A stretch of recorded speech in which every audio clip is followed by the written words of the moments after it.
Okay, last time isarra dhabne eenyuun na yaadachiisa. Waa'ee CPR ilaallee ture nama aksidantii wahii irra geesse. Gaggaasa akkamii isaaf goone lubbuu isaa baraaruu dandeenya? Yeah, thank you.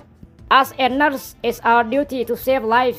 So, hojiin teenya akka narsii takkaatti lubbuu ilma namaa baraaruu yoo taate yeroo takka nuti karaa deemaa jiru. Karaa publikii irratti nama aksidantiin wahii irra geesse kufee gaggabe arguu ni malla. Duuba nama kanaaf gaggaarsi nuti dura goonuuf maali? Dura ambulaansiitti bilbilaaf itti aansine lafa diriirtuu irra ciibsine hafuura sirriitti baafachuu jiramoo baafachuu hin jiru laallee yoo hafuurri isaa sirrii hin taane CPR kanninaaf jennee barnoota keenya kan dabre keessatti laallee ture. Eeyyeen mouth to mouth akkamii kanninaaf irra dhaabne? Yaa har'a mouth to mouth ilaalla. Nama aksidantiin irra geessee hafuura baafachuu dadhabe akkamitti afaan keenya afaan isaarra kaayuudhaan hafuura qilleensa kaninee fi lubbuu isaa baraarraa laalla.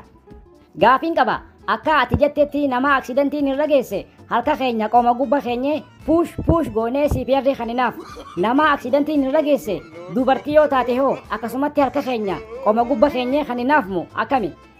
Maali ni qaanfatte dubartii yoo taates akkasuma kanitaniif lubbuu ishee baraaruuf malee wayii waan biraati. Wayyaa qaanyii qabaa jaanimi.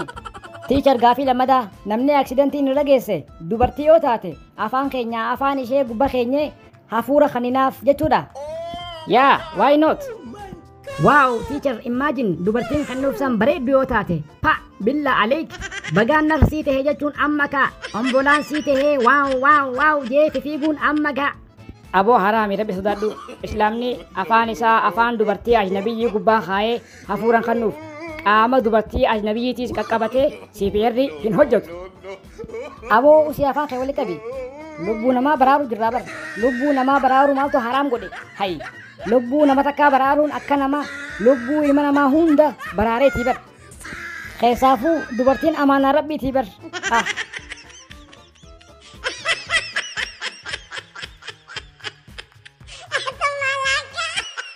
Wak siminini wak kolkolo akan godhate sa na ye arra qaallecha jabduu kaa qaba akkam baariidhaaf silaa TV keessaa walliste sagalee bareedduun qabaami abshir yeroo dhiyootti singil takka gadhiiseetiin TV keessaan sii dhufa. Kolow maal odeessitaaboo osoo TV taatee firraa hin dhaamsa yookaan chaanalaan firaa jijjiira. Amma afaan keenyira lamarra kaayi numarraa gattaa hime. Jallo jaalaleeshin amma takka magaalaa hararteesse amma afaan adaree bartegaa. Bareetiin jira akka ajaa'ibaatti wayiin mataa jabaadha.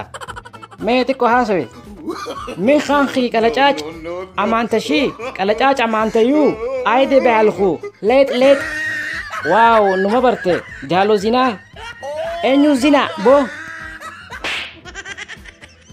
boo maal taate maaliif na qabalta afaan adareetti jaaloo zinaa jechuun jaaloo keenya jechuudha bar.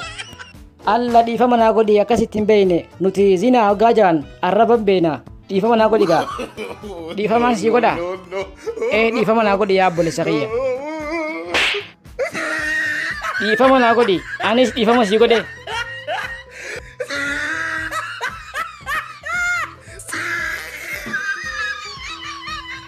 Wanta kawaanii si gorsi yoo jiraate ummanni sooshaal miidiyaa akka ati isaan jaalattu kanatti sin jaalatanii bar ummatuma ati irra jaalattu kanaatu boruu si arrabsaa. Amma daddafiiti anaa sin gubbaan qaare jee poostu godhi boru gaafa si arrabsan hin sheenoytu. An rabbi jechaa isaan jaaladhe na haa jaalatan jeeti. Naasi gubbaan qaare iblis.